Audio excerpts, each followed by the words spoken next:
Welcome back YouTube, it's Robert Hall. Thanks for joining me again. This time we're going to go over the Orlit Rovelight from Adorama and do a comparison against the Flashpoint Xplor.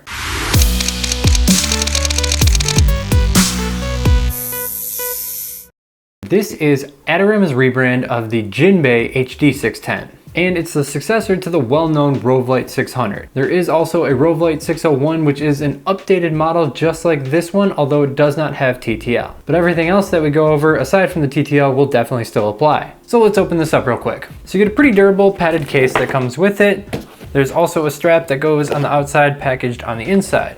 Right here, you'll find the actual Rovelight 610. Of course, a battery to power it. This is a portable unit. Their proprietary trigger, which this one is called the TR-612. There's a TR-611 and a TR-612. 611 is for Canon, 612 is for Nikon. Charger. They also give you a PC sync cable. You would have to have your camera really close to use that. And that's pretty much it. There is a protector cap over the bulb. You can see that the design is a lot more similar to, say, like a Profoto B1, but it does still have a Bowens mount. It does have a frosted cover and a horseshoe design for the bulb. So the battery slides on. There's a track that it slides into. So it's kind of locked in there, and then it just latches in with the push and you're ready to go. The Rovelight RT610 is a 600 watt second flash with a 2.3 second recycle time. It has HSS and TTL, and the battery will give it 450 full power flashes. It's designed to work with the entire Orlit ecosystem, including the Orlit Rovelight 601, the Orlit Rover, and the RT Canon speedlights. This includes both Canon 600EX RT as well as the RT600C from Adorama. So there's a few ways to control this. There's the TR-612 or 611, make those for Canon, Nikon, Sony, and there's also the TR-Q6. The TR-Q6 is an updated design that actually works with the Orlit smartphone app, so that'll give you full control with your smartphone. They've got this for Nikon, Canon, Sony, and Fuji. It's also a much better ergonomic design, styling. Definitely prefer the TR-Q6, the more updated one.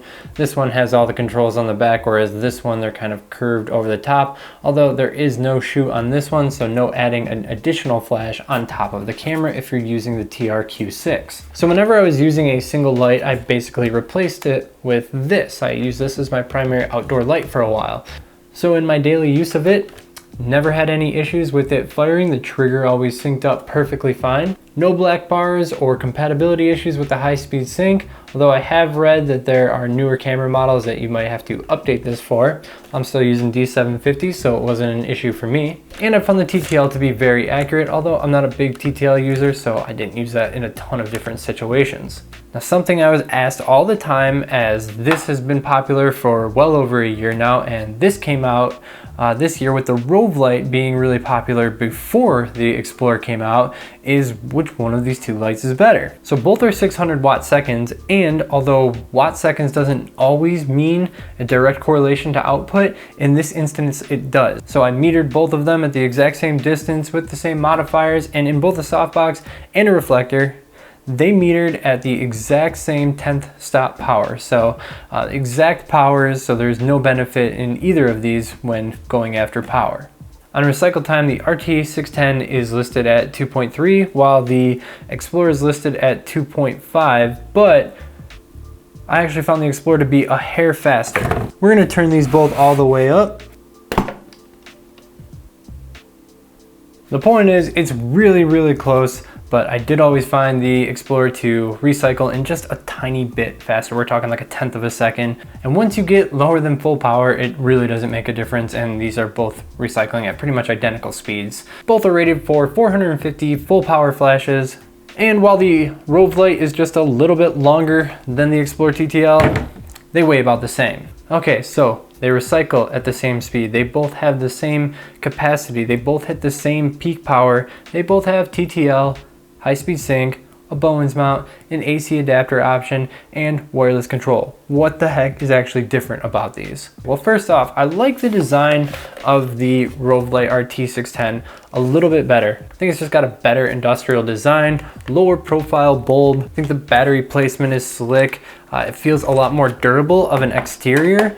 And most of all, this isn't plastic and rackety like this one is. I've always mentioned how annoying this is with the Xplor. This is definitely way better. The Rovelight has a little bit less color variance when using it. This goes for both at the same power output as well as moving across the power range. It's a little bit more stable of a color than the Flashpoint Explorer. Not sure if you can tell from the table, but the Rovelight definitely has a more powerful LED light. It is a 20 watt LED compared to the 10 watt LED that you'll find in the Explorer. And you can see the Rovelight has the orange tungsten white balance to it, whereas the modeling lamp on the Flashpoint Explorer is a daylight color temperature. One of the few things that you'll find on the Rovelight that is not on the Explorer is a freeze mode, and that is an increase in the flash duration at the cost of color accuracy. So the Rovelight at its minimum power can achieve a 1/19,000th of a second flash duration, whereas the Explorer can only get down to about 1/10,000th, and both of those are at 1/256 power. If you're firing the Orlit manually, you actually get a 10th stop control from the back, and you can press to move in full stops or keep it in the 10th stop increment. Whereas the Explorer is limited to 3rd stop increments no matter if you control it manually or from one of the radio triggers. Now the Explorer does have the option for both the single remote head, the H600B, and the double where you can bring two Explorers together into a double remote head. I've got videos on that. There is no system like that designed for the RT610 where you can keep this lower and then just put a remote head up on a stand. It is only designed to work as an all-in-one unit. And that's pretty much it for the differences between them as a standalone light. But there are some more differences when it comes to compatibility. Both of these are designed to fit into a system of lights. The R2 series or Godox X series definitely has the edge in terms of system compatibility. It's way more vast. They have over 20 lights that can be triggered off of the same radio controller. And while the Orlit system is young, it is definitely growing, and I think they'll continue to develop products in that ecosystem of lighting. So the Orlit system of lighting is growing. They've got a speed light covered, a AA speed light, and they also have something called the Orlit Rover, which is a 300 watt pack and head system. And that Rover definitely presents an alternative to the popular streak light. But they don't have anything to compete with something like the Evolve 200, a very small compact unit that still is way more powerful than a speedlight. Nothing like that on the Orlit. They no longer have a speedlight designed for Nikon in use with the Orlit line, unfortunately. It did exist, but it was discontinued, and I'm not sure if Jinbei discontinued it or Adorama doesn't carry it, but this is definitely a system that's going to work better for you for Canon than it is for any other brands. The Orlit was actually designed to work seamlessly with the already existing 600 EXRT lineup from Canon.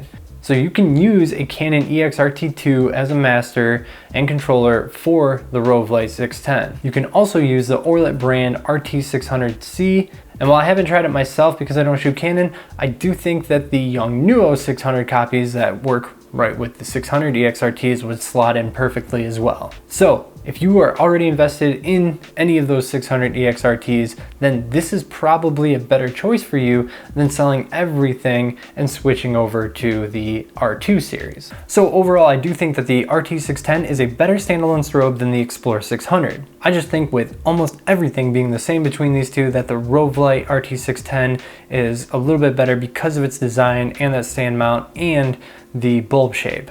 But as soon as you get into this system, I think that there's a far greater selection of lighting products that offer way more versatility when you're looking at the R2 series than you are at the Orlit series.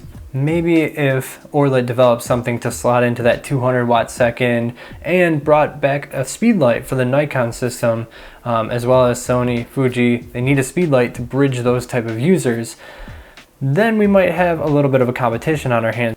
But right now, with the Xplor working with the most exciting lighting product of the year in the Evolve 200, I definitely have to give the system to the Xplor. If you're not invested in either of them, then go the Xplor R2 route, unless you have a bunch of Canon 600 equipment, in which I think this is a little bit better of an option. I hope this helped you out, guys. I've had a real joy using both of these products and definitely highly recommend them. It is awesome to see this lighting equipment available at such a low price. We've got really great options compared to what was available only a short time ago. And while the Rovelight is still relatively new, we're going to see an update to the Xplor soon. I'm not sure how soon, but it's coming. So it'll be interesting to see if they fire back against the Rovelight, maybe if they bring in some freeze modes that are going to have a reduced flash duration, more stable color temperature. We'll see if they kind of bridge the gap in where the Rovelight actually separates itself from the Xplor. Leave a like if this video helped you out. If you plan on buying them, there are links in the description. Subscribe to my channel if you want to see more on photography products, and you can always join my photography gear chat group on Facebook, where you can chat with me and thousands of other professional photographers. Till next time, keep on shooting, YouTube.